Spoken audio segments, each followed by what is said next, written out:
프로그래밍 공부법, 학원 같은 거 있죠.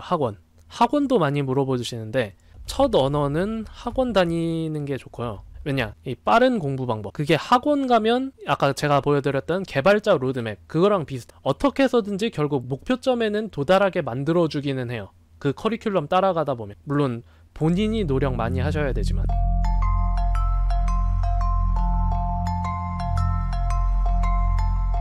예, 그래서 저의 강좌도 사실 숙제를 좀 많이 내드리려고 하는데, 이거 숙제 만드는 게 사실 좀 귀찮아요. 예. 양심 고백을 하자면 숙제 만드는 게 생각보다 쉽지가 않더라고요. 제 강좌에 모든 걸 다 담아드렸는데, 숙제라는 게 그 부분은 강좌에 오히려 안 담긴 거잖아요.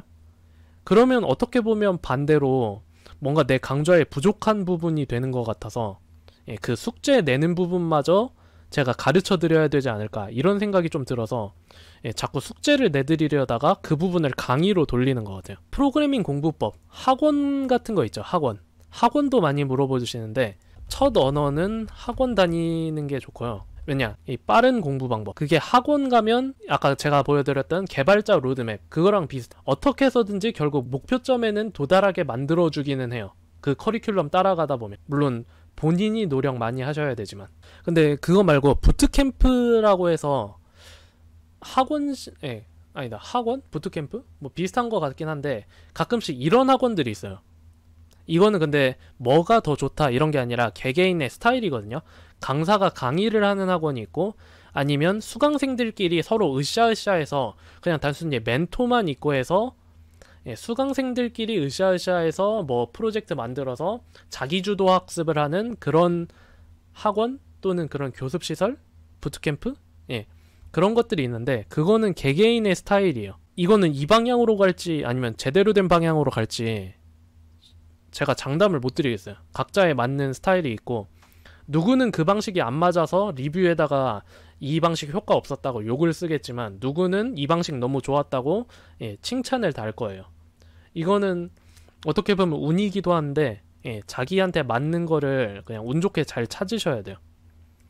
그리고 첫 언어는 학원 다니는 게 좋다, 이 말씀을 드린 거는 프로그래밍 사고, 이거 만들기가 워낙 힘들기 때문에 첫 언어는 돈을 좀 들여서, 예, 첫 언어, 첫 프로그래밍 학원 다녀서 배우는 거, 돈 주고 배울만 해요. 근데 한번 이 프로그래밍 사고가 쌓이면, 예, 그게 확립이 되면 그 다음부터 돈 주고 배우지 마세요. 그리고 의지가 정말 중요합니다. 그래서 2020년 이제 숫자도 뭔가 의미심장하잖아요. 2020년 프로그래밍 공부나 뭐 자기 목표 같은 거 새로 정해서 좀 독하게, 다른 해보다 좀 독하게 시작하시려는 분들 많을 것 같은데, 예, 제가 이제 도움 드릴 수 있는 거는 이런 거 좀 알려드리는 거. 그러니까 제가 이런 거 알려드렸을 뿐이지, 모든 거는, 예, 나머지 것들은 다 여러분한테 달렸어요. 결국은 자기의 의지, 예, 의지가 제일 중요하고, 그 다음이 이제 올바른 공부법, 그거라고 생각을 해요. 그래서 요약을 드리자면, 제가 이렇게 뭐 공부한 지 한 5년 안 돼서 돈 번 지 1년 만에 책 쓰고, 뭐 2년 만에 2년 만에 강좌들 막 찍어내고, 예, 돈도 잘 벌고, 그렇게 된 거는 일단 의지. 예. 근데 제가 항상 누누이 말씀드리죠. 의지가 저도 약한 편이다. 그래서 환경을 주로 만든다. 예. 이렇게 남들의 눈을 이용해서 환경을 만들어서 이렇게 의지를 다지는, 예. 지금 이 방송하는 이유도 그거라 그랬었잖아요. 예. 여러분들이 저를 보험에 따라서 제가 책을 강제로 집필하게 되는 그런 환경을 일단 만드시고, 그 다음에 프로그래밍 사고를 기르시고, 그 다음에 마지막으로 자신과 맞는 프로그래밍 공부 방법을 찾으시고, 그 기세 있는 개발자 로드맵, 이게 근데 맞기는 해요. 예. 제가 봤을 때는 이거 다 쓰여요. 노란색으로 되어 있는 것들 실무에서 다 쓰이거든요. 이거 하나하나를 마스터한다고 생각하지 마세요.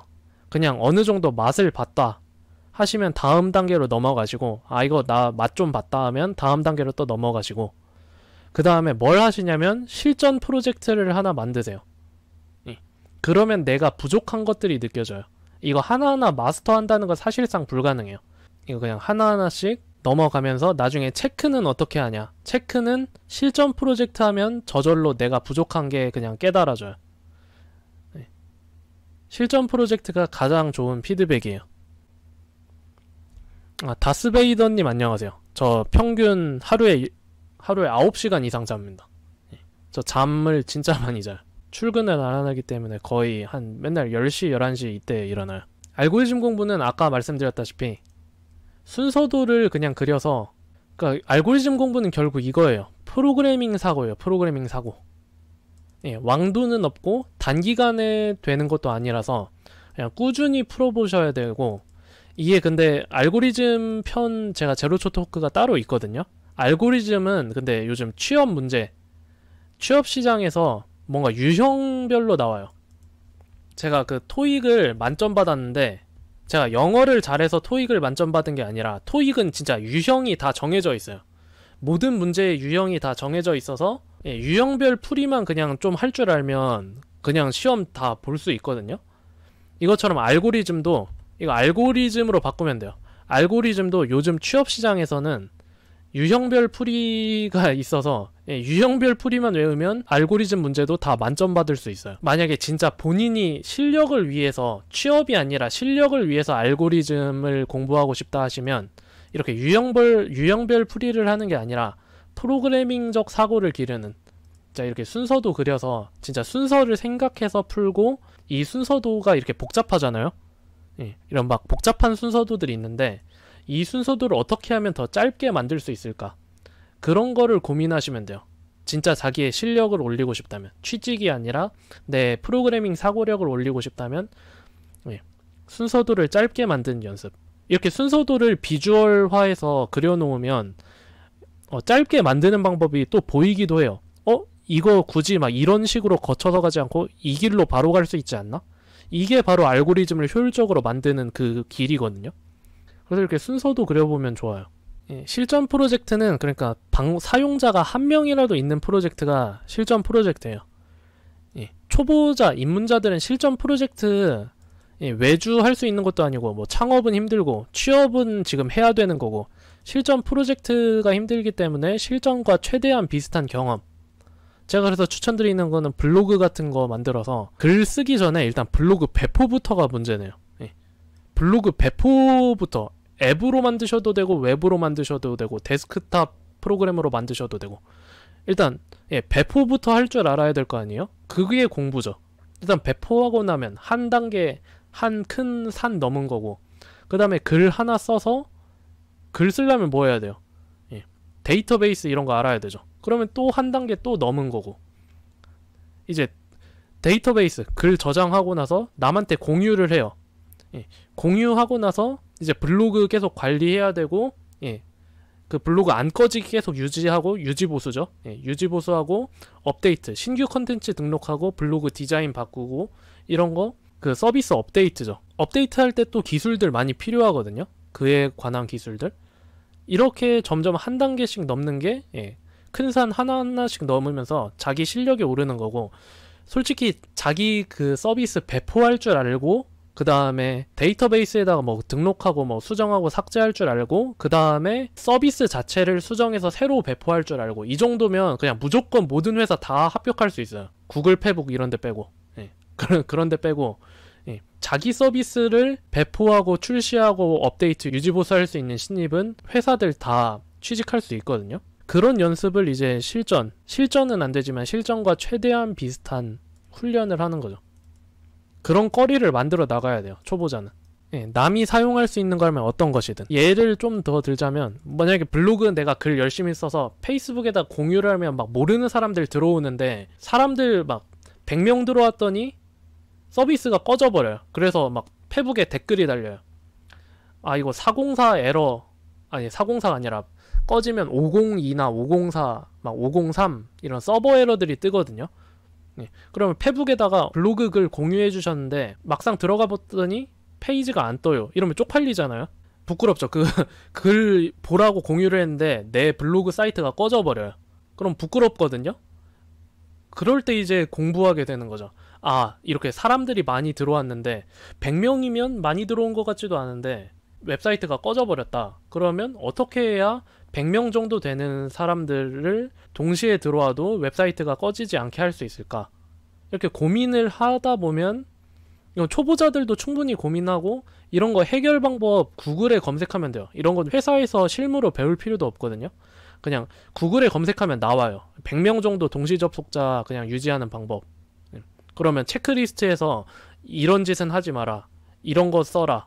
이런 짓은 하지 마라. 막 이렇게 체크리스트가 나오니까 그런 거 보면서 자꾸 한 단계씩 업그레이드 해야 되는데 그냥 혼자서 뭐 만들고 헤헤 하면서 만들었다. 그리고 포트폴리오 사이트에다가 내가 만든 거 이거 한 줄 적어 놓고 이러면 실력 하나도 안 늘죠. 막상 그 서비스 내가 혼자서 만들었는데 남들이 쓰려고 하면 바로 꺼져버려요.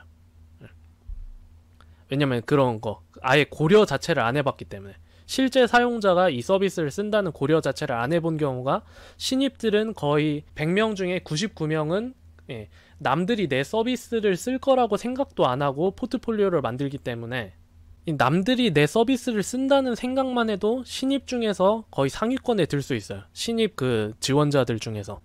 프로젝트 포트폴리오는 개수가 중요한 게 아니에요. 제가 만약에 면접관이라면 솔직히 100개를 만들어도 신입들 포트폴리오 그냥 딱 보면 복사 붙여넣기 급이라는 게 보이거든요. 차라리 임팩트 있는 거 하나로 추리시는 것도 좋고 이게 근데 회사도 근데 그 신입을 잘 알아봐야 돼요. 회사도 좀 보는 눈이 있어야 되는데 급하다고 그냥 포트폴리오 대충 이렇게 넘겨서 거르는 것도 있고 그런 거는 좀 운이죠. 그런 거는 그 지원자랑 회사의 궁합이 좀 잘 맞아야 되는 그런 운이 좀 있는데 만약 제대로 된 회사라면 그 포트폴리오를 보면서 한 개라도 포트폴리오가 단 한 개뿐일지라도 그 지원자가 어떤 고민을 했나 그거를 볼 것 같아요. 그리고 그런 거는 좀 적어두시는 게 좋아요. 스크린샷 좀 찍으셔서 이 부분에는 이것 때문에 이런 거를 썼다. 저는 제가 면접관이면 전 그걸 더 보겠어요. 그냥 포트폴리오 이 서비스 막 뭐 이런 서비스 막 20개 만들어 봤다. 이런 거는 그게 프로그래밍 물경력이라는 게 있어요. 그래서 10년 차여도 신입보다 못할 수도 있어요. 맨날 똑같은 거 찍어내는 사람들은 10년 차여도 신입보다도 실력 없고 그럴 수도 있거든요. 근데도 뭐 월급 따박따박 주니까 어떻게 보면 프로그래밍 쪽이 돈 벌기가 그러니까 많이는 못 벌어도 그냥 밥 벌어먹기는 좋은 게 실력이 그렇게 없어도 계속 일을 할 수가 있어요. 근데 그런 사람이 되고 싶지는 않으시잖아요. 근데 그래서 회사가 진짜 제대로 뽑고 싶은 마음이 있다면 그래야 되는데 대기업 같은 경우는 일단 신입을 잘 안 뽑고 요즘 근데 회사들 이력서 잘 보는 게 그 워낙 지원자들이 퀄리티가 많이 떨어져가지고 개발자 품귀 현상도 있고 지원자들 퀄리티도 떨어져가지고 이력서 꽤 잘 봐요. 스타트업류들. 그리고 이력서부터 제대로 안 보는 회사들은 솔직히 그 회사가 제대로 돌아가기가 힘들어요. 회사에서 가장 중요한 것 중 하나가 인사관리인데 인사관리의 기본 중에 기본인 신입 뽑는 거, 그러니까 사람 뽑는 거 그거부터 대충 하는 회사가 잘 돌아갈 리가 없거든요. 이력서 잘 보는 회사들이 이력서 꼼꼼하게 보고 뭐 피드백도 잘 주고 이런 회사들이 보통 좋은 회사예요.